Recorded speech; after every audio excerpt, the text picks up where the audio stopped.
ప్రధాని నరేంద్ర మోడీ గారు మా అందరికీ జాగ్రత్తలు చెప్పి వెళ్ళారు. साथियों हमें विदेशी मुद्रा बचाने के जो भी रास्ते हम लोग अपना सकते हैं हमें बचाना होगा. ఈ జాగ్రత్తలు చెప్పడం అనేది ఏదైతే ఉందో ఓన్లీ మన ప్రధాని మాత్రమే చేశారా లేకపోతే వరల్డ్ వైడ్ జరుగుతుందా సార్? వరల్డ్ వైడ్ జరుగుతుంది. Reduce dependence on diesel and petrol. Crude oil అనగానే మీరు అనుకుంటారు పెట్రోల్ డీజిల్ అని. పెట్రోల్ డీజిల్ ఒకటే కాదు, ఇది ఇప్పుడున్న పరిస్థితి. మోదీ గారు చెప్పిన దాన్ని మంచి కూల్ మైండ్ గా ఆలోచించి ఎందుకు చెప్పారని అర్థం చేసుకోవాలి మన ప్రజలు కూడా. పాకిస్తాన్ స్పెషల్ ఇంట్రెస్ట్ ఏంటి సార్? ఎందుకు ఇరాన్ ని కాపాడాలని చూసింది? Iran revolutionary guards and Pakistan లో ఉన్న అసీం మునీర్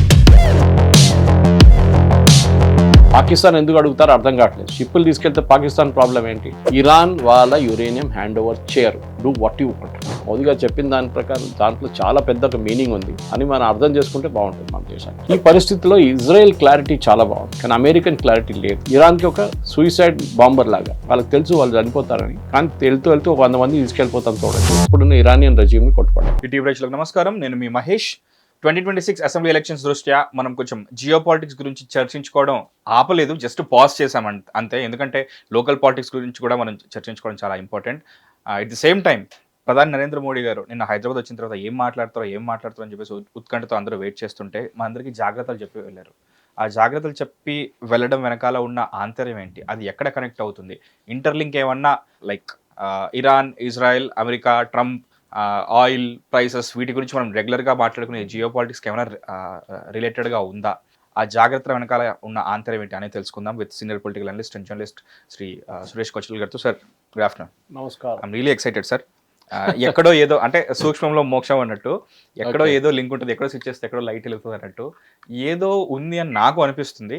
అది ఉంది అని చెప్పేసి మీరు కొంచెం నాకు హింట్ ఇచ్చారు ఆల్రెడీ. దాన్ని కొంచెం like you know iron man the ఉంటుంది కదా సార్, ఇలా అనగానే మొత్తం ఎక్స్పాండ్ అయితే మొత్తం like each and every molecule అలాగా అనిపిస్తుంటుంది. Will discuss about that. ఏం సార్, మోదీ గారు వచ్చారు, జాగ్రత్తలు చెప్పి వెళ్ళారు, బట్ దానికన్నా ముందు on geo politics level Trump పరిస్థితి ఏంటి, ఆ యుద్ధం వాతావరణం ఏంటి, ఎక్కడుంది? అది కూడా 10 రోజుల దాకా ఏం ఎక్సైట్మెంట్ లేకుండే. ఆయన ఒక సీజ్ ఫైర్ డిక్లేర్ చేశారు. దానికన్నా ముందు సీజ్ ఫైర్ కన్నా ముందు మళ్ళీ నేను బాంబ్ చేస్తా అంటారు, మళ్ళీ తర్వాత సీజ్ ఫైర్ అంటారు. సో ఈ సీజ్ ఫైర్ నడిమిట్లోనే ఒక 2-3 చిన్న ఘటనలు జరిగినాయి. ఒకటి, అమెరికా కొన్ని ఇరానియన్ మస్కిటో షిప్స్ని, చిన్న బోట్లు ఉంటుంది, దాన్ని కొట్టారు. ఇరాన్ ఒక పెద్ద షిప్ని డిసేబుల్ చేశారు, వాళ్ళు ఆయిల్ తీసుకెళ్ళడానికి ట్రై చేస్తున్న షిప్ని. అది కాకుండా చిన్న ఘటనలు జరిగినాయి. మళ్ళీ యూఏఈ మీద దాడి చేశారు. అగైన్ ఇరాన్ దాడి చేసిన తర్వాత ఎవరు చేశారు మాకు తెలియదు అంటున్నారు. అది ఇట్ వాజ్ జోక్ అన్నమాట. అది మీకు అందరూ తెలుసు ఇరానే ఫైర్ చేశారని. ఇవన్నీ జరుగుతున్నప్పుడు ఒక 14 పాయింట్ల 1 పేజ్ ఒప్పందానికి అమెరికా ఇరాన్కి పంపించారు ఒక డాక్యుమెంట్. 14 పాయింట్లు. ఓకే, దాన్ని చదివి మీరు డిసైడ్ చేసి మాకు చెప్పండి అని. వాళ్ళు ఒక 5 రోజులు టైం తీసుకున్నారు. దానికి తీసుకొని నిన్న రాత్రి రిప్లై చేశారు. అది ఏముంది రిప్లై, ఏముంది పాయింట్స్ మనకు తెలియదు, కానీ బ్రాడ్లీ తెలిసిపోయింది ఏముందనేది. అక్కడ ఉన్న అమెరికన్ నెట్వర్క్స్ దాని గురించి మాట్లాడుతున్నాం. ఒక పాయింట్ మెయిన్గా, ఫస్ట్ పాయింట్ ఇస్ యురేనియం. దాంట్లో అమెరికా కదలరు. దాన్ని కదలడానికి కారణం ఒకటి, ఇజ్రాయెల్ అమెరికా మీద పెడుతున్న ప్రెషర్ చాలా ఎక్కువ. ఇజ్రాయెల్ ఏమంటున్నారంటే న్యూక్లియర్ బాంబ్ వస్తే వాళ్ళ చేతిలో, ఇరాన్ చేతిలో, అది వాళ్ళు మా మీద వాడుకుంటారు ఫస్ట్, మేము ఉండం యాజ్ ఎ దేశం. ఇరాన్ చాలా క్లియర్ దాంట్లో. ఇన్ఫ్యాక్ట్ బెంజమిన్ నెటన్యాహు గారిది ఒక చాలా మంచి ఇంటర్వ్యూ 60 Minutes అని చెప్పి CBS న్యూస్లో నిన్న రాత్రి వాళ్ళు పోస్ట్ చేశారు. చాలా ఇంట్రెస్టింగ్ ఉంది, వెరీ ప్రెస్టీజియస్ ఇంటర్వ్యూ. చాలా మాట్లాడుతున్నారు ఆయన. ట్రంప్ లాగా కన్ఫ్యూజన్ లేదు. ఎందుకు యుద్ధం అనేది వాళ్ళ లాజిక్ ఉంది అనమాట. మేము బతకాలి, వీ హ్యావ్ టు సర్వైవ్. ఈ nation death to America, death to Israel అంటారు పొద్దున్నగానే. మేము ఎట్లా ఉంటాం? వాళ్ళ చేతిలో బాంబు వస్తే, న్యూక్లియర్ బాంబు వస్తే మా మీద వాడుకుంటారు. ఆల్రెడీ మిసైల్స్ వాళ్ళు ఎప్పుడు కావాలంటే అప్పుడు ఫైర్ చేస్తున్నారు మా మీద. అది కాకుండా హెజ్బుల్లా, హూతీ అండ్ హమాస్ని వాళ్ళు ఆయుధాలు ఇచ్చి, డబ్బులు ఇచ్చి ఎన్నో సంవత్సరాల నుంచి సపోర్ట్ చేస్తున్నారు. దాన్ని ఆపాలి. వీళ్ళ మిసైల్ ప్రొడక్షన్ చైనీస్ హెల్ప్తోని, రష్యన్ హెల్ప్తో నడుస్తున్నారు ప్రొడక్షన్ వీళ్ళది, డ్రోన్ అండ్ మిసైల్స్. అది కూడా ఆపాలి. దాని తర్వాత అఫ్కోర్స్ రెజ్యూమ్ చేంజ్ కావాలి. అదొక ఇజ్రాయెల్కి చాలా మటుకు, ఎందుకంటే ఒకసారి రెజ్యూమ్ చేంజ్ జరిగితే ఇది అన్నీ ఆగిపోతుంది హోప్ఫుల్లీ అన్నమాట. ఈ పరిస్థితిలో ఇజ్రాయెల్ క్లారిటీ చాలా బాగుంది, కానీ అమెరికన్ క్లారిటీ లేదు. ట్రంప్ ఒకరోజు ఒకటి అంటారు, పిల్లి తెల్లదంటాడు, నెక్స్ట్ డే అంటాడు కాదు నల్లదంటాడు, 3వ రోజు పిల్లి లేదంటాడు. అది ట్రంప్ సంగతి. ఇప్పుడు ట్రంప్ క్లారిటీ ఏంటంటే, ఒకటి, ఇప్పుడు ఈ 14 పాయింట్ అక్కడికి వెళ్ళి మళ్ళీ తిరిగి వచ్చింది. దీనికన్నా ముందు 10 పాయింట్లు ఉండే, అక్కడ పోయి ఇక్కడ తిరిగి వచ్చింది. I think the main thing ఏం జరుగుతుందంటే, పాకిస్తానీ వాళ్ళు they are making a fools of the Americans. హిందీలో అంటారు ఉల్లు బనాది అని. ఎందుకంటే మనం ఏ స్థితిలో ఉన్నామో మార్చ్ ఎండింగ్లో అదే పరిస్థితికి మళ్ళీ వచ్చేసాం. ఓకే. ఏం నెగోసియేషన్స్ చేశారు, అది చేశారు, పెద్ద డ్రామా, ఇస్లామాబాద్లో వాళ్ళు వచ్చారు, వీళ్ళు వచ్చారు, మొత్తం ఇంటర్నేషనల్ మీడియా దగ్గర ఏమైంది, ఏం కాలేదు. తర్వాత రెండో మీటింగ్ ఉందన్న, మళ్ళీ అదే డ్రామా చేశారు. తర్వాత ఇరానియన్స్ అంటారు మేము మీటింగ్ ఉంటాం, మేము వెళ్ళిపోతున్నాం, ఇప్పుడు అమెరికన్స్ వస్తే రానియండి, ఎవరిని కలుస్తారో మాకు తెలియదు, క్యాన్సిల్ అయిపోయింది మళ్ళీ వాళ్ళది. మళ్ళీ 10 పాయింట్లు ఇక్కడ పంపించారు, 10 పాయింట్లు అక్కడ పోయింది, రిజెక్ట్ అయిపోయింది. మళ్ళీ 14 పాయింట్లు పంపించారు, ఇప్పుడు 14. ఈ పాకిస్తాన్ ఒక హోప్ ఇస్తున్నారు అమెరికాకి, మేము అన్నీ మీకు సార్ట్అవుట్ చేసి ఇరాన్ని కూర్చోబెట్టి ముందుకు పెట్టి, అది జరగదు. ఇరాన్ వాళ్ళ దాంట్లో చాలా క్లియర్. ఒక్కసారి వాళ్ళ చేతి నుంచి యురేనియం బోనిస్తే, ఒకసారి వాళ్ళ చేతి నుంచి వాళ్ళ మిసైల్ ప్రొడక్షన్ వాళ్ళ చేతి నుంచి వెళ్ళిపోతే ఇప్పుడున్న రిజీమ్ ఉండదు. ఇరాన్ ఉంటుంది, ఇప్పుడున్న అక్కడున్న గవర్నమెంట్ ఉండదు, ఇస్లామిక్ గవర్నమెంట్ ఉండదు, థియోలాజికల్ గవర్నమెంట్, ముల్లా వాళ్ళ గవర్నమెంట్ ఉండదు, ఇరానియన్ రెవల్యూషనరీ గార్డ్ గవర్నమెంట్ ఉండదు. ఇది వాళ్ళకి చాలా క్లియర్గా తెలుసు. దానికోసం వాళ్ళు ఏం గవర్నమెంట్ చేస్తారు, వాళ్ళు ఒప్పందం చేయరు, ఇది క్లియర్. వాళ్ళు గేమ్ ఆడుతున్నారు, they are playing for time అంటారు ఇంగ్లీష్లో. ఎంత పొడిగించి తీసుకెళ్ళచ్చు చూద్దాం. మనం స్టేట్ ఆఫ్ హార్మోస్ని మేము బంద్ చేస్తాం, తర్వాత మీరు బంద్ చేస్తారు, ఎన్ని రోజు చూసుకుందాం. నేను ఒకసారి బహుశా మీతో మాట్లాడుతూ అన్నాను ఇది మాట. ఒకసారి ఖర్గ్ ఐలాండ్ ఫుల్ అయిపోతే మన నీళ్ళ ట్యాంక్ లాగా అది ఎక్కడో లీక్ అవుతుంది, అది బయటికి ఒకసారి బ్యాక్లో కావచ్చు, లేకుంటే ఆ ట్యాంక్ నుంచి బయటికి రావాల్సిన, షిప్కి వెళ్ళాల్సిన ఆయిల్ ఎక్కడైనా పోతాయి. మొన్నటి నుంచి వీళ్ళు అది మన పర్షియన్ గల్ఫ్లో ఇడిసేస్తున్నారు crude oil. It will become an environmental disaster. Already start అయింది. అది ఫిషెస్ అని చనిపోతుంది మొత్తం, అది వాడలేక నెక్స్ట్ ఒక 100 సంవత్సరాలు 200 సంవత్సరాలు వాడలేరు ఆ ఏరియా అంతా.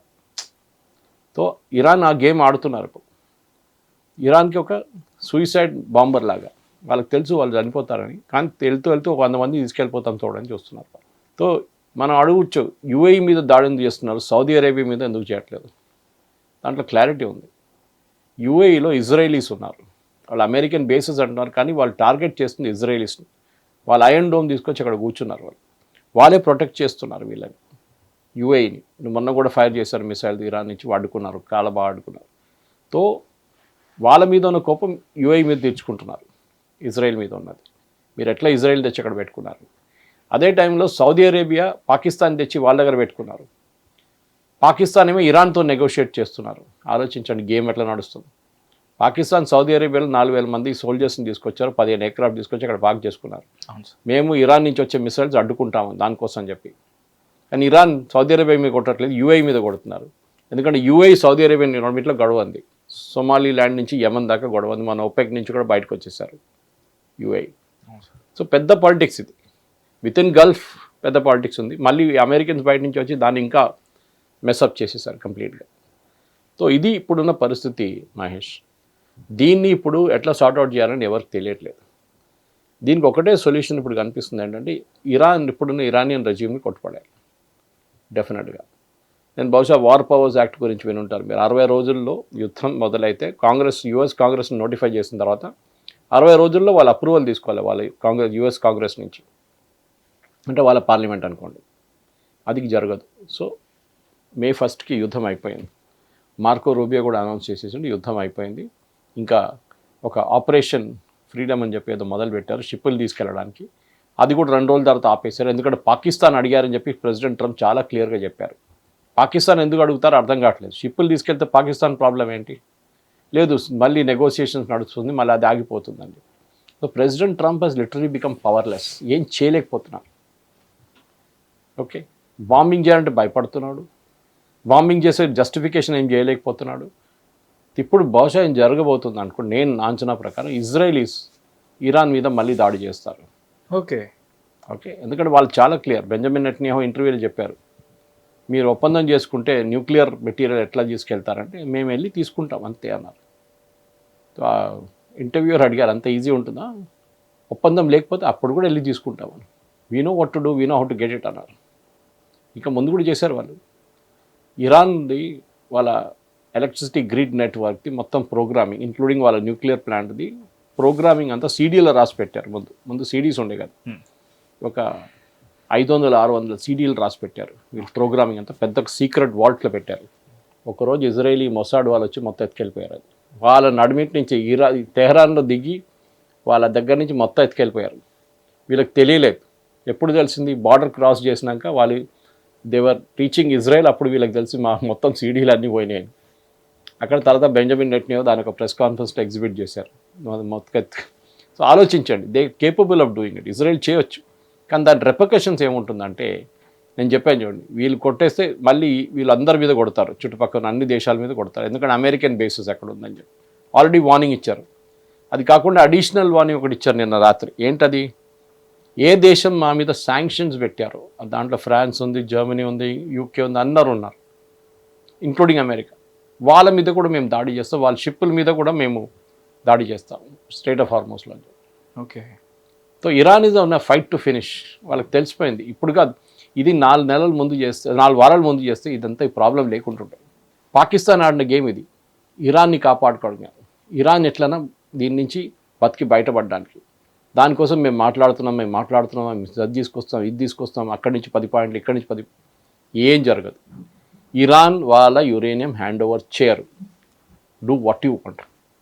వాళ్ళది మెయిన్ ట్రంప్ కార్డ్ అది. అది వాళ్ళు ఇచ్చేస్తే వాళ్ళ దగ్గర ఏం లేదు, పవర్లెస్.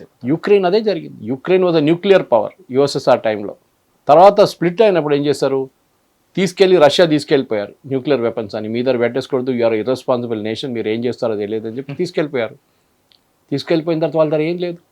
తర్వాత దాడి చేశారు రష్యా వాళ్ళ మీద.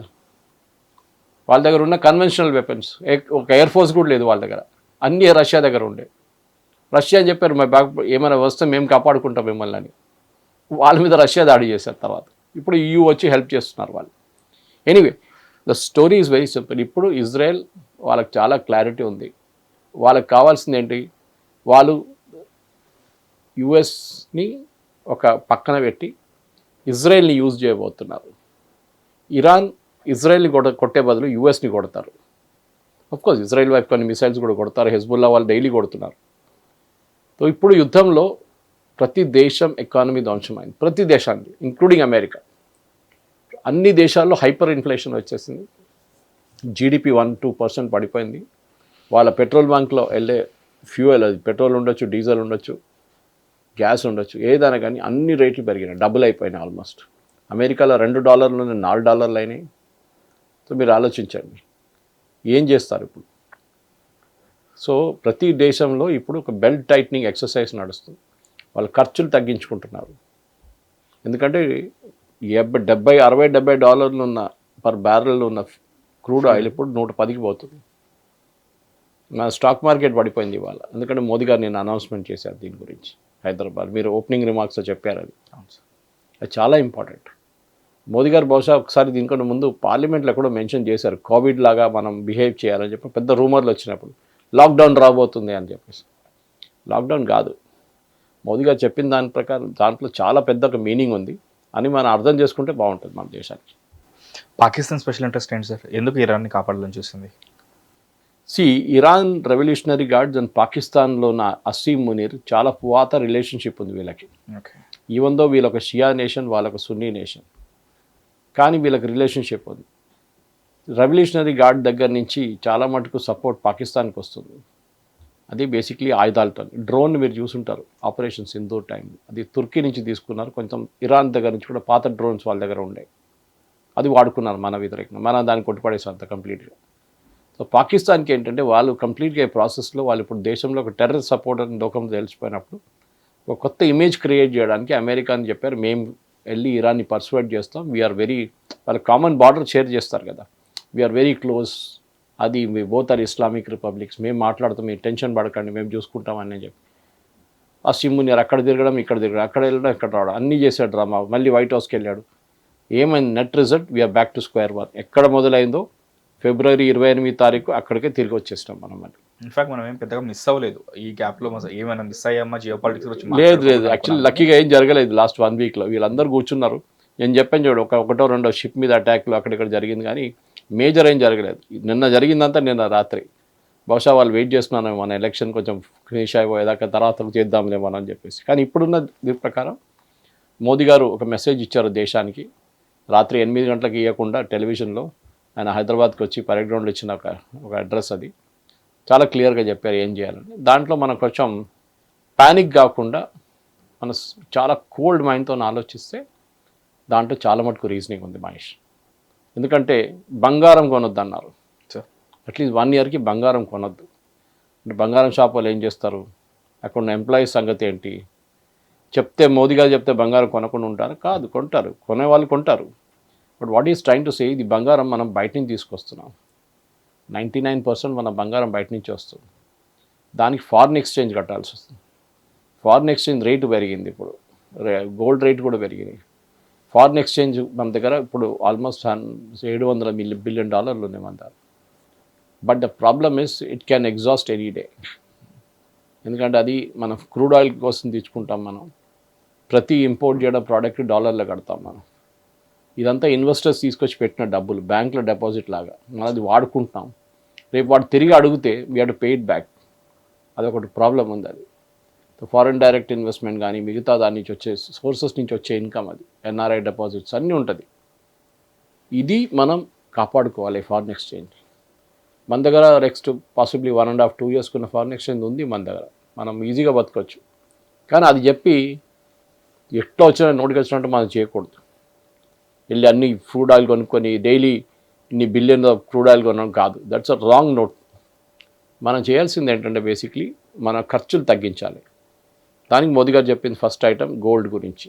ఇప్పుడు ఇంట్లో పెళ్ళి ఉందనుకోండి, బంగారం కొంటారు, నో ప్రాబ్లం కొనండి, కానీ మీరు క్రేజ్ క్రియేట్ చేయకండి, కొంచెం వెయిట్ చేయండి.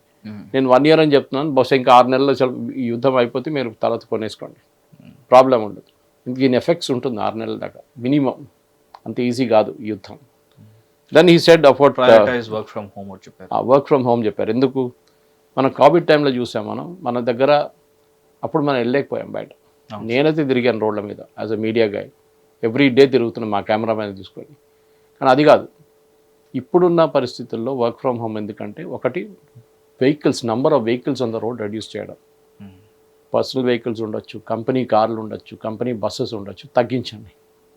ఇప్పుడు ఆల్రెడీ కోవిడ్ తర్వాత చాలా కంపెనీలు హైబ్రిడ్ మోడల్ ఆపరేట్ చేస్తున్నారు. 4 రోజులు వర్క్ ఫ్రమ్ హోమ్ అంటే 1-2 రోజులు you can go to the campus. కానీ ఇప్పుడు దాన్ని తగ్గించమంటున్నారు, వర్క్ ఫ్రమ్ హోమ్ చేసేసామంటున్నారు కంప్లీట్గా. అది కూడా టిల్ సిచ్యువేషన్ స్టెబిలైజెస్. నాకు తెలిసిన మటుకు చాలామంది కోవిడ్ తర్వాత వర్క్ ఫ్రమ్ హోమ్లోనే ఉన్నారు. మోడీ ఇప్పుడు కూడా మారలేదు, లైట్గా హైబ్రిడ్ ఉంది సార్, బట్ లైట్గా హైబ్రిడ్ చాలా మటుకు వర్క్ ఫ్రమ్ హోమ్ ఉంది. ఇంకోటి ఏంటంటే బేసిక్లీ అని అన్నారు, మీరు మెట్రో యూజ్ చేయండి, పబ్లిక్ ట్రాన్స్పోర్ట్ వాడండి. ఎందుకంటే అగైన్ పర్సనల్ వెహికల్ తగ్గించడానికి పబ్లిక్. కానీ మన దగ్గర హైదరాబాద్లో ప్రాబ్లం ఏంటంటే మెట్రో నా ఇంటి ముందు ఆపాలి, మెట్రో నేను ఎక్కడ దిగుతానో అక్కడే నా ఆఫీస్ కూడా ఉండాలి, అప్పుడే నేను మెట్రోలో పోతాను. నేను నడుచుకుంటూ వెళ్ళను, 10 నిమిషాలు నడవాలంటే నాతో కాదు, నేను ర్యాపిడో తీసుకుంటా, ఏదైనా తీసుకుంటా. ఇది మన దగ్గర ఉన్న లాజిక్. ముంబైలో చూడండి, వాడు నడుచుకుంటూ వెళ్తారు, 15-20 నిమిషాలు నడుస్తారు, BST బస్ తీసుకుంటే తర్వాత ఆ ట్రైన్ చూడండి ఎట్లా ఉంటుంది, ఆ ట్రైన్ దాంట్లో ఎత్తుకపోతారు వాళ్ళు డైరెక్ట్గా. మీరు ఎంటర్ చేయక్కర్లేదు, క్రౌడ్ తీసుకెళ్ళిపోతాయి. మిస్ అయినా సరే వేరే స్టేషన్లో. నెక్స్ట్ అట్లాంటి పరిస్థితులు మా దగ్గర లేదు. కానీ ముంబై వాళ్ళు పాప ఇప్పుడు వాళ్ళకి మెట్రో వచ్చింది అనుకోండి, కానీ దీనికన్నా ముందు వాళ్ళ సంగతి అదే ఉండే.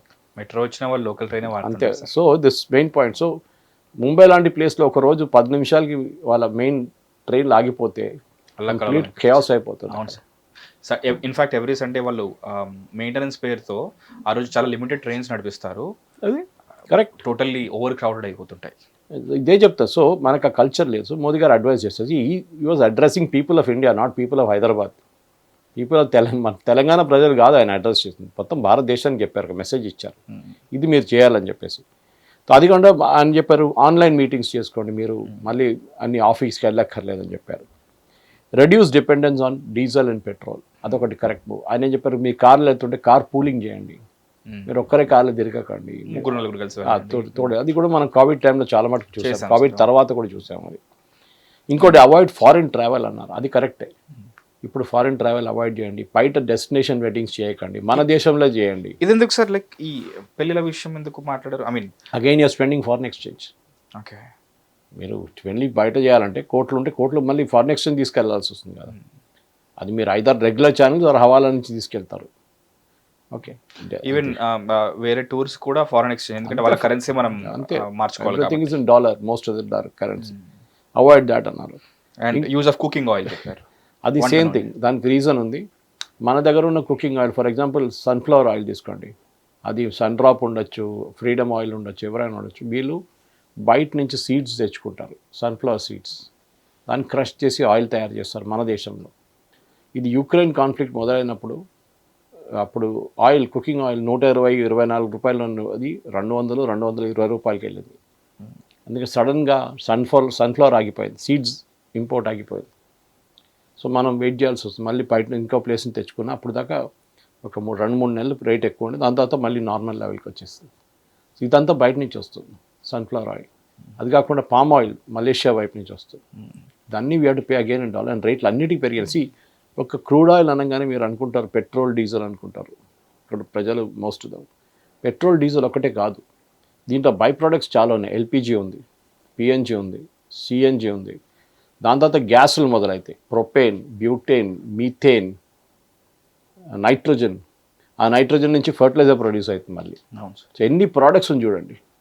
ఇప్పుడు కొంతమంది మొన్న కంప్లైంట్ చూశాను నేను, బియర్ మ్యానుఫ్యాక్చర్ బాటిల్స్ లేదంట వాళ్ళ దగ్గర. బాటిల్ తయారు చేయడానికి మెటీరియల్ కావాలి వాళ్ళకి, they don't have, they not getting those. ఏం కావాలి సార్ దానికి? దానికి అగైన్ ఒక బై ప్రోడక్ట్ ఉంటుంది పెట్రోలియంది, అది కావాలి దానికోసం. లేదు, nothing, even plastic, everything depends on that. Everything. మీరు ఎంఆర్ఐ తీసుకోండి, ఎంఆర్ఐలకు వచ్చి ఆగిపోయిన దీనిలో ముందు కూడా చెప్పాను నీకు, దాంట్లో ఓకే యూజ్ చేసిన మీథేన్ లేదు, నో గ్యాస్ అవైలబుల్, ఏం చేస్తారు? తర్వాత ఇంకో సోర్స్ని తెచ్చుకోవచ్చు, కానీ రెగ్యులర్ సోర్స్ డిస్టర్బ్ అయిపోయింది. దానికోసం మోదీ గారు అన్నారు, మనం కోవిడ్లో చూసాం సప్లై చైన్స్ ఎట్లా డిస్టర్బ్ అయిందని. చిప్స్ దొరకట్లేదు మన ఆ టైంలో, కార్లో పెట్టడానికి చిప్స్ లేవు, కంప్యూటర్ చిప్స్ లేదు, ఏది దొరకట్లేదు ఆ టైంలో. బల్క్ డ్రగ్ ఇంటర్మీడియట్స్ దొరకట్లేదు, చైనా ఆపేశారు ప్రొడక్షన్. ఇదన్నీ జరిగింది. సో కోవిడ్ టైంలో మనం నేర్చుకున్న లెసన్ ఏంటంటే మన దగ్గర మనమే ప్రొడ్యూస్ చేసుకోవాలి, బయట ఒక దేశం మీద డిపెండెంట్ కాకూడదు. మోదీ గారు మళ్ళీ అదే అన్నారు, మేక్ ఇన్ ఇండియా చాలా ఇంపార్టెంట్. బట్ ఆయిల్ లాంటి ప్రోడక్ట్ మనం చేయలేం, మన దగ్గర లేదు ఆయిల్. కొంచెం ఉంది కానీ గోదావరి బేసిన్, కృష్ణా గోదావరి బేసిన్ అక్కడ ముంబై హై అంతా ఉంది, కానీ కేన్ ఇండియా రాజస్థాన్లో చేస్తున్నారు, అస్సాం వైపు దిబ్రూగఢ్లో ఉంది. కానీ most of the production is 90% మనం బయట నుంచి తెప్పించుకుంటున్నాం. ప్రత్యామ్నాయం ఇంకా చాలా ఉన్నాయి కదా సార్, గ్రౌండ్ నట్ ఉంది, కుసుములు అంటారు, అవి మన దగ్గర బాగానే పండుతాయి, రకరకాల నూనెలు ఉన్నాయి. కానీ మన ప్రొడక్షన్ తక్కువ, దానికోసం అంటుంది. దానికోసం ఇంపోర్ట్ ఉంది. ఇంపోర్ట్ లేకుండా మనం ఎంత తయారు చేసుకోమని చెప్పొచ్చు, మన ప్రాబ్లం లేదు, మీరు ఎంత ఆయిల్ అని కన్జ్యూమ్ చేసుకుంటాం. కానీ ఆయన హెల్త్ కోసం కూడా బాగుంటుంది, దీంట్లో ముందు కూడా అన్నారు మోదీ గారు, దట్ హెల్త్ కోసం బాగుంటుంది. సో ఇట్లాంటి ప్రోడక్ట్స్ మన ఫారిన్ ఎక్స్చేంజ్ మీద డిపెండెంట్ ఉన్నాం చాలా మటుకు. సో ప్లీజ్ రెడ్యూస్ ఎవ్రీథింగ్ అన్నారు. మేక్ ఇన్ ఇండియా ప్రోడక్ట్స్ వాడండి, బయట నుంచి ఉన్న ఫారిన్ ప్రోడక్ట్స్ వాడకండి. అందుకే అగైన్ మనం ఇంపోర్ట్ డాలర్ పెట్టి ఇంపోర్ట్ చేసి తీసుకొస్తున్నాం దాన్ని. కొన్ని రోజులు దిగుమతుల జోలికే వెళ్ళదు. So try and cut cost as much as possible. So అందులో భాగంగానే న్యాచురల్ ఫార్మింగ్కి షిఫ్ట్ అవ్వండి అని కూడా చెప్పారు, ఎందుకంటే ఆర్గానిక్ చెప్పారు. సో ఆర్గానిక్ అగైన్ నైట్రోజన్ నుంచి వస్తుంది. 40% ఆఫ్ వరల్డ్స్ ఫర్టిలైజర్ ఇదే గల్ఫ్ రూట్ నుంచి వస్తుంది. పర్షియన్ గల్ఫ్ నుంచి వచ్చి స్ట్రేట్ ఆఫ్ హార్మోన్స్ నుంచి, గల్ఫ్ ఆఫ్ ఒమాన్ నుంచి, ఈవెన్ యూఎస్కి వెళ్తుంది. అది 40% ఫర్టిలైజర్. ఆలోచించండి, ఒక బ్యాగ్ ఫర్టిలైజర్ ఇంత భారతదేశంలో ప్రొడ్యూస్ చేయాలంటే 3,000 రూపాయలు అవుతుంది. గవర్నమెంట్ అది రైతుకి ఇస్తున్నది 300 రూపాయలకి, 2,500 డైరెక్ట్ సబ్సిడీ గవర్నమెంట్ ఇస్తున్నారు. ఇది ఒక పొలిటికల్ డిసిషన్, ఇప్పటి నుంచి కాదు, చాలా సంవత్సరాల నుంచి. ఏ గవర్నమెంట్ వచ్చినా కానీ రైతులకు సబ్సిడైజ్ యూరియా ఇస్తారు, ఎందుకంటే ఇన్పుట్ కాస్ట్ అది వాళ్ళంతా భరించలేరు అని చెప్పి వాళ్ళు తక్కువ ఇస్తారు. సీడ్స్ కూడా అంతే. సో ఈ ఇన్పుట్ కాస్ట్లో 3,300 అమ్మితే మీరు ఆలోచన 2,700 ఎవరో కడుతున్నారు, ఎవరు? మన ప్రజలే. Tax payer money is going for that, but you can't help it. ఏమనంటే అది పెద్ద పొలిటికల్ ఇష్యూ అయిపోతుంది. You have to pay correct. పేదోళ్ళు ఉన్న ఫార్మర్స్ వాళ్ళకి సహాయం చేయాల్సిందే, కానీ అట్లా కాదు కదా ఇది. ఇక్కడ ప్రాబ్లమ్ ఇస్ డిఫరెంట్, ఇది మనం అర్థం చేసుకోవాలి. సో ఇట్లా చాలా ఐటమ్స్ ఉన్నాయి, ప్రతి aspect of life is getting impacted. యుద్ధం ఎంత జల్లి ఆగిపోతే అంత మంచిదని మనం కూడా కోరుకుంటున్నాం, కానీ ఆగితే కూడా ఇంకొక 6 నెలలు దీని ఇంపాక్ట్ ఉంటుంది, టైం పడుతుంది. Qatar oil fields, gas fields అంతా కొట్టారు. Saudi Arabia Aramco, in fact Aramco chief నిన్న ఒక స్టేట్మెంట్ ఇచ్చారు, ఈ లాస్ట్ 6 వారాల్లో, 6 కాదు సారీ 8, 4, 10 వారాల్లో the world Hess last 1 billion barrels of oil. Move కాలేదు, ఎక్కడుందో అక్కడే ఉండిపోయింది. అంటే అమ్మలేకపోయారు సౌదీ అరేబియా లాంటి దేశాలు కూడా. 1 billion barrels for oil total. ఆలోచించి దాన్ని మల్టిప్లైడ్ బై 70 చేస్తే మీకు వచ్చేస్తుంది అమౌంట్. 70 లేకుండా 100 చేసేస్తే you will get the amount of oil that is there. అంత ఆయిల్ పోలేదు మార్కెట్కి, మా రేట్ పెరిగింది. న్యాచురల్లీ మనం ఒక్కటే దేశం రేట్ పెంచలేదు. మనం కమర్షియల్ ఎల్పిజి మీద పెంచాము, సిఎన్జి మీద పెంచాం, కానీ ఇది పెంచలేదు మనం. అది చాలా పెద్ద తప్పు. ఎక్కువ రోజులు చేస్తే the companies will go bankrupt. So ఏదో ట్యాక్సేషన్ సిస్టమ్ యూజ్ చేసి వాళ్ళని కొంచెం వాళ్ళ మీద ఉన్న భారం తగ్గించాలి. ఎక్సైజ్ డ్యూటీ ఉండొచ్చు, okay, it can be customs duty, VAT, state government VAT charge చేస్తారు, వాల్యూ యాడెడ్ ట్యాక్స్, దాన్ని తగ్గించవచ్చు. సో దట్ ప్రజల మీద కూడా రేపు ఒక 10 రోజులు 10 రూపాయలు పెంచితే, మీరు 10 రూపాయలు తగ్గిస్తే ప్రజలకు వచ్చే కాస్ట్ జీరో ఉంటుంది. ఓకే, వాళ్ళకు కాస్ట్ ఉండదు, కాస్ట్ ఇన్ఫ్లేషన్ ఉండదు, రేట్ ఇంక్రీజ్ ఉండదు. కానీ అది గవర్నమెంట్స్ చేస్తారా లేదా, లోకల్ స్టేట్ గవర్నమెంట్ చేయరు. వాళ్ళకు చాలా మటుకు డబ్బులు రెండే సోర్స్ నుంచి వస్తుంది. కోర్స్ 3 అని చెప్పొచ్చు. ఒకటి ల్యాండ్ రిజిస్ట్రేషన్, ఇంకోటి లిక్కర్, మూడోది ఇది. ఓకే, సో వాళ్ళు అగ్రీ చేయరు, యూజువల్లీ అగ్రీ చేయరు వాళ్ళు. చూద్దాం, కానీ చేసేటే మంచిగా ఉంటుంది, ప్రజలకు బాగుంటుంది, ప్రజలు దాంట్లో కొంచెం వాళ్ళకి బెనిఫిట్ ఉంటుంది. అంటే ఇప్పుడు మీరు చెప్తుంటే నాకు అర్థమవుతుంది సార్, అంటే ఒక ప్రధాని పొజిషన్లో ఉండి ప్యానిక్ క్రియేట్ చేయకూడదు. Something worse is going to happen అని చెప్పేసి చెప్తే, like there will be really chaotic. And he's very famously known for that during covid times and demonetization. దానికోసం రాత్రి 8 గంటలకు వస్తారంటే భయపడుతుంటారు. దాని మీద ఎన్నో సినిమాలు వచ్చాయి, ఎన్నో రెఫరెన్స్లు ఉన్నాయి, చాలా ఉన్నాయి. So something worse is going to happen అని చెప్పేసి చెప్పకుండా, ఒకవేళ అయితే మనం జాగ్రత్తగా ఉండాలి. కాబట్టి మనల్ని సంసిద్ధం చేయడానికి ఇలా ఉండండి, ఒక కొత్త లైఫ్ స్టైల్ అలా అని చెప్పేసి ఏదో మరీ కష్టమైంది కాదు. ఇది కావాలంటే కష్టతరంగా కూడా మనం అలవాటు చేయొచ్చు. ఎందుకంటే కోవిడ్ టైంలో మనకు అదే అయింది, సడన్ గా లాక్డౌన్, సడన్ గా డిమానిటైజేషన్. కరెక్ట్. ఇప్పుడు మనం అన్ని ఆల్టర్ చేసుకోవాల్సిన పరిస్థితి వచ్చింది. సో ఏవైతే ఈ గైడ్ లైన్స్ ఇచ్చారో వీటిని కొంచెం పాటించండి, సో దట్ సమయం మనం పాటించండి అని చెప్పేసి చెప్పారు కదా.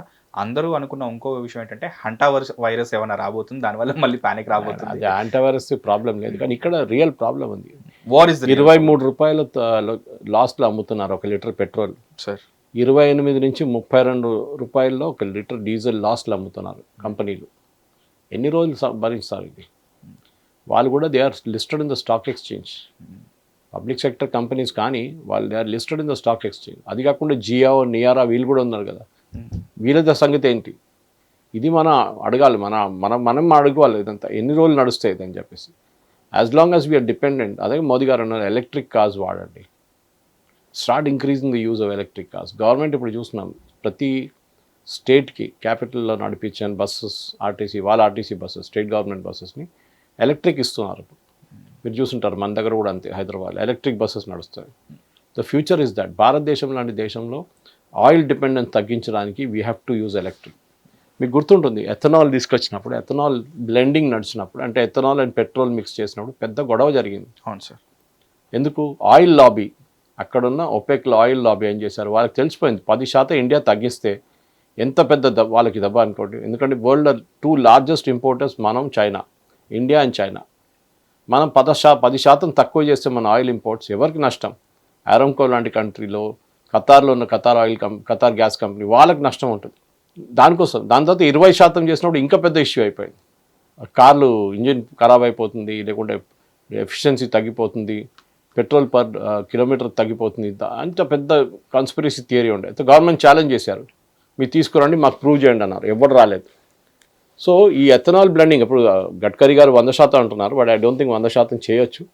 కానీ అట్ ద సేమ్ టైం మనం ట్రై చేసేది దానికి తప్పేం లేదు. ఎందుకంటే మనం పక్కన్న దేశాలన్నీ చూడాలి. మనం సౌత్ ఈస్ట్ ఏషియా చూడండి, అందరు ప్రాబ్లంలో ఉన్నారు. ఇండోనేషియా కానీ, ఫిలిప్పీన్స్ కానీ, మలేషియా కానీ, వీళ్ళందరూ they are huge problems. Australia, New Zealand, ఎందుకు మీరు యూకే, ప్రతి చోట్ల వాళ్ళకి ఇప్పుడు యూకేలో వాళ్ళు ఏదో ట్యాక్స్ తీసేస్తా అంటున్నారు. ఈవెన్ అమెరికాలో కూడా ట్యాక్స్ తీసేస్తా అంటారు. మన దగ్గర కూడా తీయచ్చు. మన దగ్గర వ్యాట్ తీసేసి, లేకుంటే గవర్నమెంట్ ఛార్జ్ చేసే ట్యాక్స్ తగ్గిస్తే, దెన్ ఎంత పెంచినా కానీ ఆయిల్ కంపెనీస్ కొంత ఎక్కువ ఛార్జ్ చేసుకుంటే మనకి అట్ ద పంప్ మనకు రేట్ చేంజ్ కాదనమాట, పాత రేటే ఉంటుంది. కానీ ఎన్ని రోజులు? Again the point is that $40 Russia దగ్గర నుంచి కొన్న ఆయిల్ ఇప్పుడు మనం 110 కొంటున్నాం.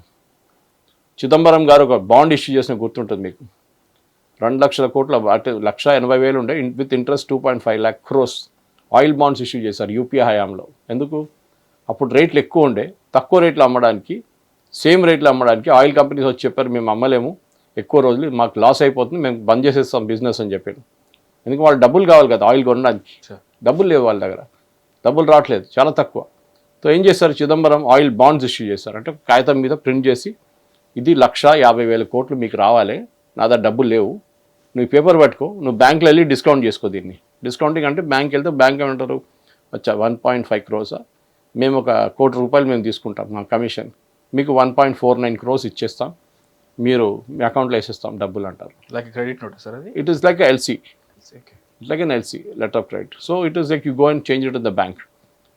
వాళ్ళకి డబ్బులు వచ్చేసినాయి, కానీ ఎవడు కడతాడు ఈ 1,50,000 కోట్లు? బాండ్ ఇచ్చారు కదా, గవర్నమెంట్ ఇచ్చారు బాండ్, అది కట్టాలి కదా ఎవరికైనా. ఎవరి దగ్గర తీసుకున్నారు, మరి ఎవరికి ఇచ్చారో వాళ్ళకి ఇవ్వాల్సి వస్తుంది రేపు.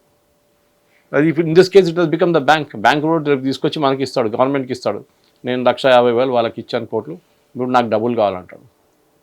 అది Modi government over the last 7 years కట్టుకుంటూ వస్తున్నారు. ఇది చిదంబరం ఆడిన గేమ్. అప్పుడు ఆయన ఏం చేసిండు, అప్పుడు బడ్జెట్లో కూడా ప్రొవిజన్ క్రియేట్ చేయలేదు. Instead of that he just handed over the bonds to Modi government. వాళ్ళు 2014లో వచ్చినప్పుడు తీసుకోండి అని చెప్పి గిఫ్ట్ లాగా ఇచ్చేసి. ఇది మనం అర్థం చేసుకోవాలి. ఆర్టిఫిషియల్గా మనం రేట్ని ఒక లెవెల్లో ఉంచుకోవడం అని చాలా డేంజరస్.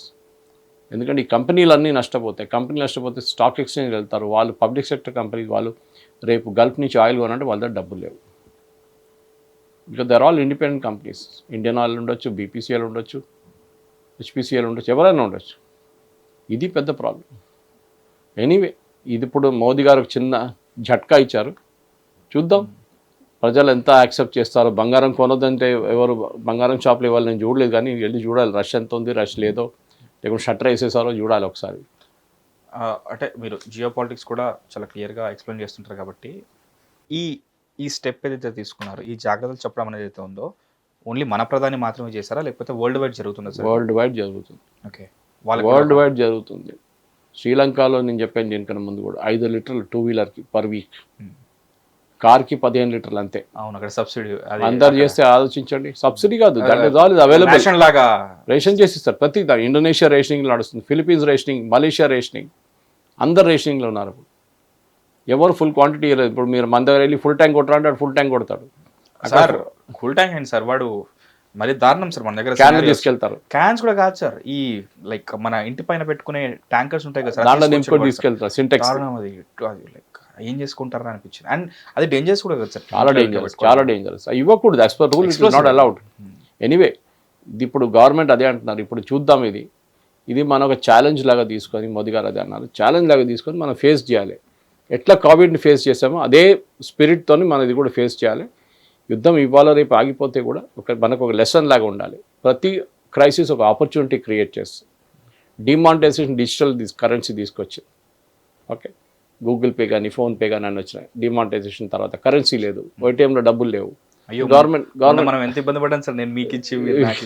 సో గవర్నమెంట్ ఇదే చేస్తారు. సో డిజిటల్కి వచ్చేసాం అనమాట. సో ఇప్పుడు చూడండి, కూరగాయల దగ్గర వెళ్తే ఎవరైనా 10 రూపాయలు కూడా ఇప్పుడు గూగుల్ పే చేస్తారు. దగ్గర క్యూఆర్ కోడ్ ఉంది. సో ఆ క్రైసిస్ వచ్చింది ఆ టైంలో. ఇప్పుడు ఒక క్రైసిస్ వచ్చింది. Electrification is the solution. Yes, Indian Railways వాళ్ళ మొత్తం రూట్ని ఎలక్ట్రిఫై చేశారు. ఎట్లా చేశారు? ఒక థ్రెట్ వచ్చింది వాళ్ళకి. ఇట్లా వాళ్ళ బిల్స్ చాలా మటుకు ఎక్కువైంది డీజిల్ది. ఏం చేయాలి సొల్యూషన్? సోలార్ నుంచి ఎలక్ట్రిసిటీ. చాలా మటుకు సోలార్ పెట్టారు రైల్వేస్ కూడా. Cochin airport is totally electrified with solar completely. Cochin airport వాళ్ళు గ్రిడ్కి ఇస్తారు ఉల్టా. That is also there. Because unused electricity మీరు పెట్టుకోలేరు కదా. మీరు ఎంత బ్యాటరీ ఫుల్ అప్ అయిన తర్వాత మీరు గ్రిడ్కి ఇచ్చేస్తారు. It's like overflowing water, overflowing అంతే. ఆయిల్ అది కూడా. సో ఇది ఇప్పుడున్న పరిస్థితి. మోదీ గారు చెప్పిన దాన్ని మంచి కూల్ మైండ్గా ఆలోచించి ఎందుకు చెప్పారని అర్థం చేసుకోవాలి మన ప్రజలు కూడా. ప్యానిక్ కాకూడదు, కానీ అట్ ద సేమ్ టైం అర్థం చేసుకోండి. నాకు ఇంటర్నేషనల్ దానికి సంబంధం లేదు, ట్రంప్ బాంబు వేస్తే నేనేం చేసుకుంటా, నాకేం ప్రాబ్లం లేదని కాదు ప్రాబ్లం. ప్రతి ఇంటర్నేషనల్ యాక్షన్ మనకి డొమెస్టిక్లో కూడా ఇంపాక్ట్ అవుతుంది. నేను ఎగ్జాంపుల్ ఇచ్చాను, బాటిల్ కూడా దొరకట్లేదు. ఇప్పుడు బాటిల్ తయారు చేయడానికి సిలికా కూడా లేదు ఇప్పుడు మన దగ్గర అంటున్నారు. అదే ఎక్కడో స్విచ్ చేస్తే ఎక్కడో బల్బ్ వెలిగినట్టు. అండ్ ఈ ఎంటైర్ జియో పాలిటిక్స్ని కూడా మనం లైక్ ఆన్ బిగ్గర్ పిక్చర్ అక్కడ జరుగుతుంటే దానికి బ్యాక్గ్రౌండ్లో ఒక స్టోరీ నడుస్తున్నట్టు మనకి ఇక్కడ ఎఫెక్ట్ పడుతుంది. అది ఒక దేశ ప్రధాని వచ్చి మనకి హెడ్సప్ ఇచ్చినప్పుడు దాన్ని కొంచెం మనం కన్సిడర్ చేయాలి. కన్సిడర్ చేసినా చేయడం పక్కన పెడితే అట్లీస్ట్ వినాలి, మనం కరెక్ట్ వినాలి. సో ఒకసారి ఇరాన్ వైపు వెళ్దాం సార్. మేము పోయినా పర్లేదు, మాతో పాటు కొందరని తీసుకెళ్తాం అనే పొజిషన్లో వాళ్ళు ఉన్నారు. అండ్ మనం లాస్ట్ టైం జియో పాలిటిక్స్ గురించి మాట్లాడుకున్న సిచ్యువేషన్లో వాళ్ళ దగ్గర చాలా వరకు తక్కువ ఆయుధాలు ఉన్నాయి. వాటిని చాలా లిమిటెడ్గా, చాలా టాక్టికల్గా అండ్ క్యాల్కులేటెడ్గా యూజ్ చేయాల్సిన పరిస్థితి ఉంది. సడన్గా వాళ్ళకి ఇంత ధైర్యం ఎలా వచ్చింది ఇప్పుడు? ఎందుకంటే వాళ్ళకి 14 పాయింట్స్తో ఉన్న ఏదైతే ఆ లెటర్ పంపించారో టోటలీ అన్యాక్సెప్టబుల్ అని చెప్పేసి ట్రంప్ కొట్టిపడేశాడు. అది ఎప్పుడైనా దీపం లాస్ట్లో ఆరిపోయే దీపానికి వెలుగుకుంటుంది. అదే సంగతి ఇది కూడా. వాళ్ళు ఎక్కువ రోజు చేయలేరు. వాళ్ళ దగ్గర ఉన్న ఆయుధాలు చాలా తక్కువ. అది రేషనింగ్ చేస్తున్నారు వాళ్ళు కూడా ఇప్పుడు. తో యుఎస్ కొట్టడం మొదలు పెడితే, ఇజ్రాయెల్ కొట్టడం మొదలు పెడితే వాళ్ళు విపరీతంగా వాడుకుంటారు. దాని తర్వాత క్లోజ్ అయిపోతారు. ఏదో ఒక స్టేజ్కి వచ్చిన తర్వాత అది వారమో 10 రోజులు కూడా ఉండొచ్చు. దానికి తట్టుకోవడానికి ఒక కెపాసిటీ ఉండాలి. గల్ఫ్ నేషన్స్కి. ఒకసారి అది వచ్చేస్తే then I think Strait of Hormuz open చేస్తే లోకంలో ఎక్కడైనా ఆయిల్ ప్రైసెస్ పడిపోతుంది, చాలా పెద్ద టెన్షన్ అయిపోతుంది. అది మెయిన్ ప్రాబ్లం నా. Straight of Hormuz has to open. Iran regime పక్కన పెట్టండి, ఇప్పటికీ ఈ రెజీమ్ ఓపెన్ ఇది తీసేస్తే, ఓపెన్ చేస్తే British ships, French ships, American ships ఎవరు రానియండి, ప్రాబ్లం లేదు. నేవల్ షిప్స్ వాళ్ళు వచ్చి కాపాడుకోవాలి, అన్ని ఎగ్జిటింగ్ అండ్ ఎంటరింగ్ షిప్స్ని అంతా చూసుకోవాలి వాళ్ళు. అది జరిగితే దెన్ సడన్గా మీరు చూస్తారు వరల్డ్ వైడ్ ఒక ఊపిరి తీసుకుంటారు. సార్ రిలీఫ్ అని చెప్పి. సార్ ఈ యుద్ధం వల్ల ఈ దెబ్బతిన్న ఈ క్షిపణి మరియు డ్రోన్ వ్యవస్థల్ని మళ్ళీ వాటిని పునర్నిర్మించడానికి రష్యా అండ్ చైనా ఇరాన్కు సహాయం చేస్తున్నారని కొన్ని న్యూస్ వచ్చాయి సార్, మీరు పంపించిన దాంతో నేను చూస్తుంటే. సో ఈ ప్రాంతంలో ఈ శక్తి లైక్ బ్యాలెన్స్ ఆఫ్ పవర్ని ఎలా మారుస్తారు మళ్ళీ ఇంకా ఎందుకంటే వాళ్ళకి పవర్ ఇచ్చిన ప్రతిసారి ఎక్స్టెండ్ అవుతూనే ఉంది, వార్ ఎక్స్టెండ్ అవుతూనే ఉంది. చైనా ఎప్పుడే తీయట్లేదు, కానీ రష్యా వాళ్ళ ల్యాండ్ రూట్ నుంచి పంపిస్తున్నారని డౌట్ ఉంది. కానీ రష్యన్ డిఫెన్స్ ఇండస్ట్రీ కూడా మొత్తం ధ్వంసమైన ఈ యుక్రెయిన్ వార్లో. సార్ చైనా ఏం చేస్తున్నారంటే చైనీస్ మ్యానుఫ్యాక్చరింగ్లో చాలా స్ట్రాంగ్, మీకు తెలిసిందే. సో వాళ్ళ ఆయుధాలకు కావాల్సిన పార్ట్స్ పంపిస్తున్నారు. అది ఏ రూట్ నుంచి వస్తుందో తెలియదు, కానీ ఇరాన్లో ఉన్న మ్యానుఫ్యాక్చరింగ్ ఫెసిలిటీస్ని మొత్తం ఇజ్రాయెల్ డెస్ట్రాయ్ చేశారు. ఇజ్రాయెల్, నేను యూఎస్ అని చెప్పట్లేదు, ఇజ్రాయెల్ కొట్టేశారు. అది బెంజమిన్ నెటన్యాహు ఆయన ఇంటర్వ్యూలో చెప్తున్నాడు 60 Minutesలో చాలా clear. We have destroyed, degraded the capabilities. అంటే వాళ్ళు తయారు చేసుకోలేరు ఇంకా ముందుకెళ్తూ అని చాలా క్లియర్గా చెప్తున్నారు. సో రష్యా కానీ చైనా కానీ హెల్ప్ చేయడం అనేది పాత స్టోరీ, అది ఇప్పుడు పనిచేయట్లేదు. అది పాత ఉండే, ఎస్, ఇప్పుడు లేదు. ఇంకొంచెం డౌట్ ఉంది సార్, ఈ హెజ్బుల్లా అండ్ హూతీస్ వీళ్ళ గురించి చాలా చెప్తుంటారు మీరు ప్రతిసారి, ఎందుకంటే వీళ్ళు ప్రాక్సీ వార్ చేస్తూ ఉంటారు. దానివల్ల లైక్ ఈ ప్రాంతంలో ముఖ్యంగా అమెరికా అండ్ ఇజ్రాయెల్ వీళ్ళ ప్రయోజనాలు ఉంటాయి కదా సార్, అవేమన్నా దెబ్బతీసే అవకాశం ఉందా? ఇజ్రాయెల్కి ఉంది, అమెరికాకి ఏం లేదు.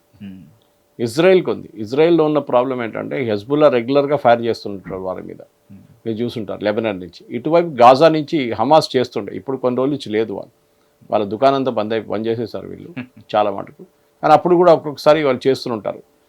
కానీ హమాస్ సీజ్ ఫైర్ కూడా ఉంది, అంటే సీజ్ ఫైర్ ఇక్కడ కూడా ఉందనుకోండి లెబనాన్ వైపు. కానీ మొన్న దాకా 300 మందిని కొట్టేశారు ఇజ్రాయెల్, 300 people లాస్ట్ వారంలో. సో సీజ్ ఫైర్ అనేది లేదు. ఇజ్రాయెల్ ఎప్పుడు కావాలంటే వెళ్ళి కొడుతున్నారు, హెజ్బుల్ ఎప్పుడు కావాలంటే వాళ్ళు కూడా ఫైర్ చేస్తున్నారు. So that situation is there again. అక్కడ కూడా ఒకసారి ఇరాన్ని కట్ ఆఫ్ చేసేస్తే హెజ్బుల్లా ఆటోమేటిక్లీ పోతారు, వాళ్ళకి సపోర్ట్ ఉండదు, ఏముండదు. ఈవెన్ సిరియాని వాడుకుంటున్నారని న్యూస్ వచ్చింది రీసెంట్లీ. ఇజ్రాయెల్ సిరియాకి హెల్ప్ చేసి సిరియా దగ్గర చెప్తున్నట్ట మీ లెబనాన్ని నేబర్స్ కదా వాళ్ళు, మీ లెబనాన్ని కొట్టండి అని చెప్పేసి, అది కూడా జరుగుతుంది. సో మొత్తానికి యాక్టివ్గా జరుగుతున్న ఈ Iran, Israel and American war అనేది ఆ పరిస్థితులు మనం కూడా ఇబ్బంది పెట్టే అవకాశం ఉంది. కాబట్టి దేశ ప్రధాని వచ్చి ఒక హెడ్సప్ ఇచ్చినప్పుడు దాన్ని కొంచెం కన్సిడర్ చేయాల్సిన అవసరం మనకి ఎంత మీద ఉంది, కంపల్సరీ ఉంది. ఎందుకంటే లేకపోతే ఎక్కడి నుంచో వచ్చి హైదరాబాద్కి వచ్చి జనరల్ ఎలక్షన్స్ టైంలో ఇంకేదన్నా మాట్లాడచ్చు, మీరు ఓటేయండి అని అడగచ్చు, ఇంకేదన్నా అడగచ్చు. అది కాకుండా జాగ్రత్తగా ఉండండి, ఇలాంటివి ఒక గైడ్ లైన్స్, ఒక 10 గైడ్ లైన్స్ ఇవ్వడం అనేది చాలా, అప్పటి నుంచి నాకు అసలు ఒక అలారమింగ్ సిచ్యువేషన్ లాగా ఉంది సార్. నా సేవింగ్స్ ఎంత ఉన్నాయి ఏంటి, నా కోవిడ్ సిచ్యువేషన్లో అప్పుడు పరిస్థితి ఏంటి, ఇవన్నీ మళ్ళీ నాకు గుర్తొచ్చాయన్నమాట. So thank you sir, present situation క్లియర్గా మాకు ఎక్స్ప్లెయిన్ చేసినందుకు. Stay tuned to Hit TV, this is Mahesh. Hit TV app, ఇందులో short news, live news, entertainment shows, movies, digital magazines తో పాటు మీ జిల్లా వార్తలను కూడా ఫ్రీగా చూడొచ్చు. ఇంకెందుకు ఆలస్యం, వెంటనే హిట్ టీవీ యాప్ ని డౌన్లోడ్ చేసుకుని ఫ్రీగా ఎంటర్టైన్మెంట్ పొందండి. Hit TV app, hit TV app, please download hit TV app. Hit TV యాప్ని ఫ్రీగా డౌన్లోడ్ చేసుకొని ఎంజాయ్ చేయండి. మీకు నచ్చిన ఎంటర్టైన్మెంట్ కోసం హిట్ టీవీ యాప్ ని ఫ్రీగా డౌన్లోడ్ చేసుకుని ఎంజాయ్ చేయండి. హిట్ టీవీ యాప్ ని డౌన్లోడ్ చేసుకుని ఆస్వాదించండి, ఆశీర్వదించండి. ఇంతమంది సెలబ్రిటీలు హిట్ టీవీ యాప్ ని డౌన్లోడ్ చేసుకోండి అని చెప్తున్నారంటే ఎంత మంచి యాప్ ఆలోచించండి. అమెరికా అమెరికా అమెరికా అమెరికాలో చదవాలనుకునే వాళ్ళకి విశ్వసనీయమైన పేరు మన శౌర్య కన్సల్టెన్సీ.